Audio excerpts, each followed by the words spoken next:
Hello everybody, my name is Daniel Richardson, and I'm the WCPW review guy. Wasn't there an Easter Bunny like in a APA Invitational Barroom Brawl once? Like that was a thing, right? I'm not making that up. That was a thing. The Easter Bunny actually competed in pro. You know, Blampier, signed him. Let's get the Easter Bunny on WCPW TV. I want to see him unloaded around Easter time. We didn't get my Leprechaun. I wanted my Leprechaun so bad. I didn't get my Leprechaun. I want my Easter Bunny. Get on it. Let's do this.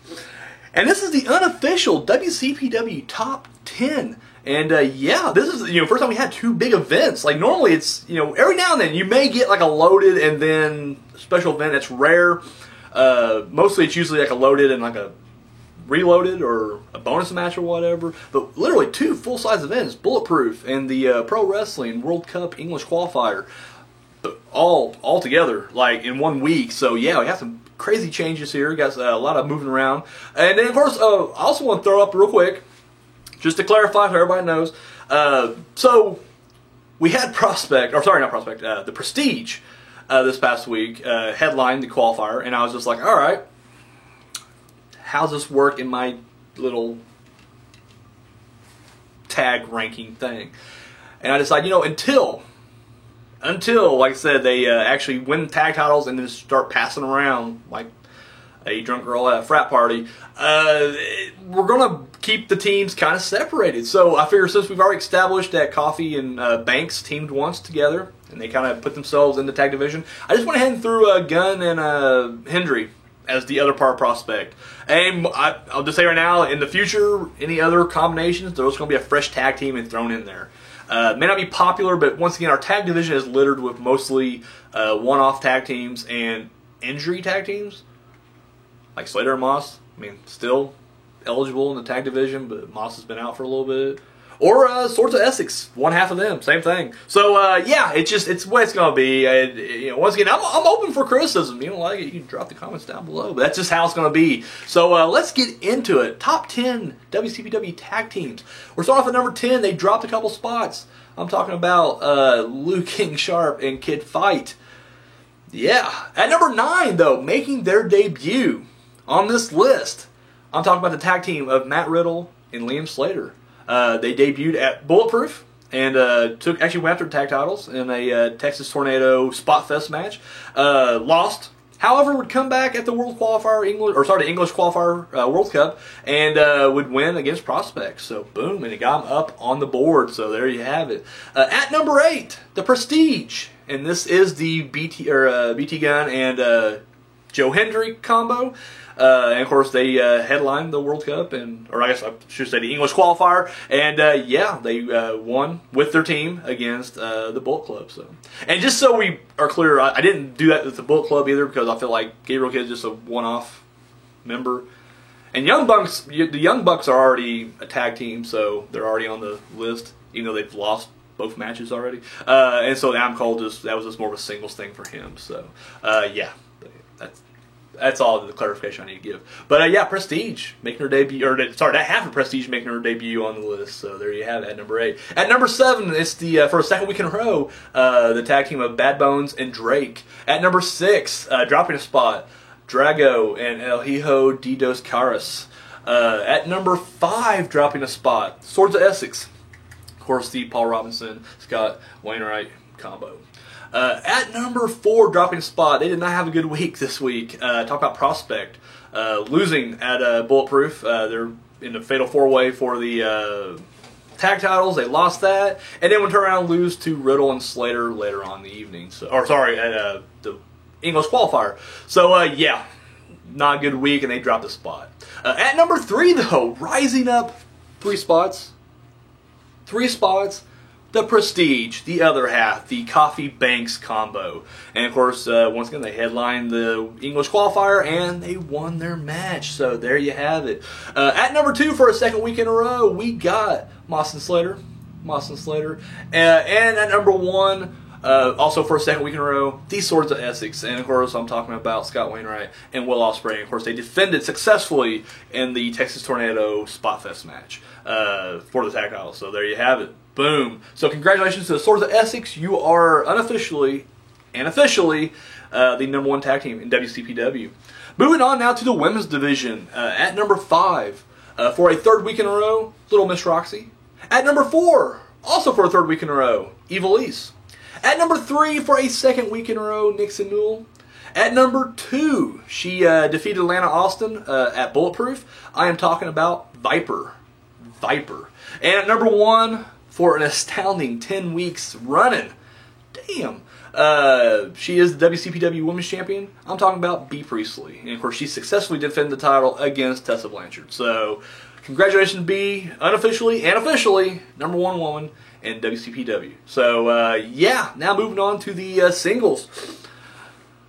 At number 10, and I am so happy for this. Finally, he's did it. He's climbed the mountain. He's on the board. He made it. At number 10, making his debut, Zack Sabre Jr.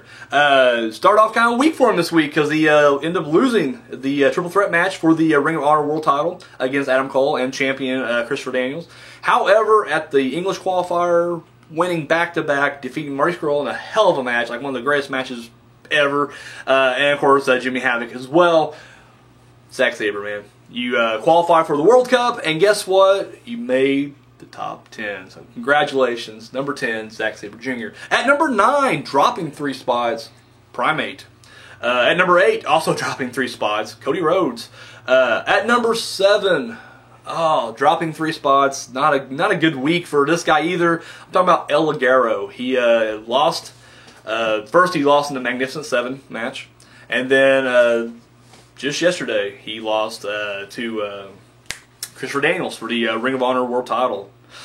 Getting kind of frustrated, this guy, and of course, I think he's probably more frustrated about dropping the 7.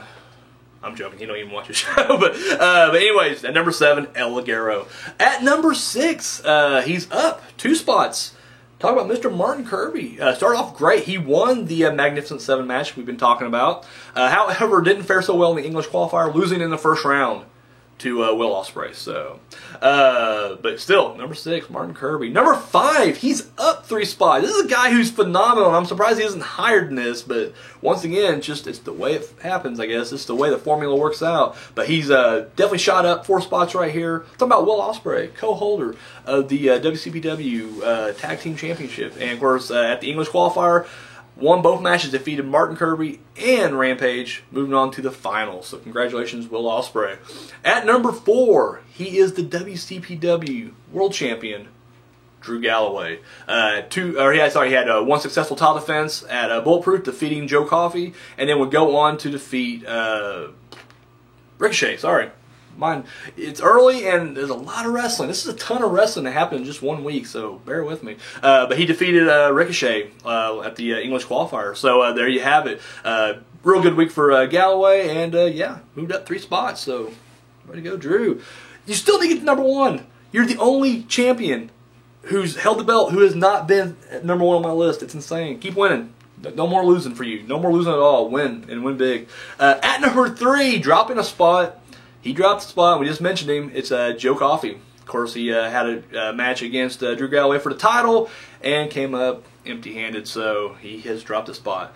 Joe Hendry, number 2, Joe Hendry, also dropping a spot. He was 1 last week, top of the mountain, dropped a spot. Even though he had a really good week, he defeated Gabriel Kidd for number 1 contendership for the Internet title that is currently held by Cody Rhodes. So, but Joe Hendry has dropped.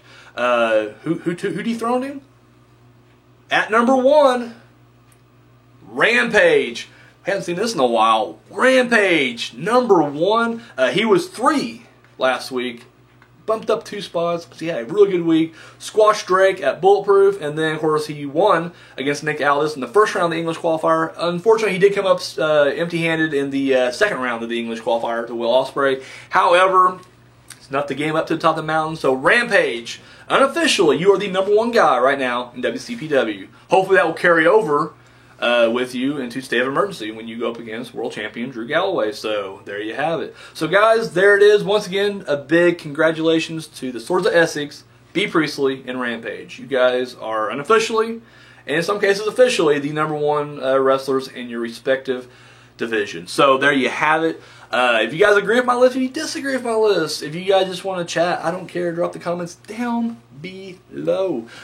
Once again, share and subscribe if you haven't already. Show this video that thumb and love. And of course, Facebook, Twitter, Instagram, all that good stuff is down below as well. Guys, don't know when I'll be back. I don't know when I'm sure it's going to be the Scottish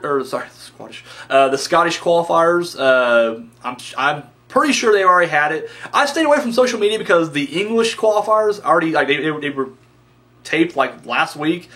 Or sorry, beginning of this week, and they just didn't air them until yesterday, and I was just like, I don't want any spoilers, so I literally just been staying off. So I have no idea when if the Scottish qualifiers have already happened, or if they have, when they're going to release it. But just know that I'll be here when they do release it, and throw that review in there. So there you go. And then of course, guys, like I always say, and I mean it. I know I come off sounding like a sarcastic dick half the time. It's just the way I sound.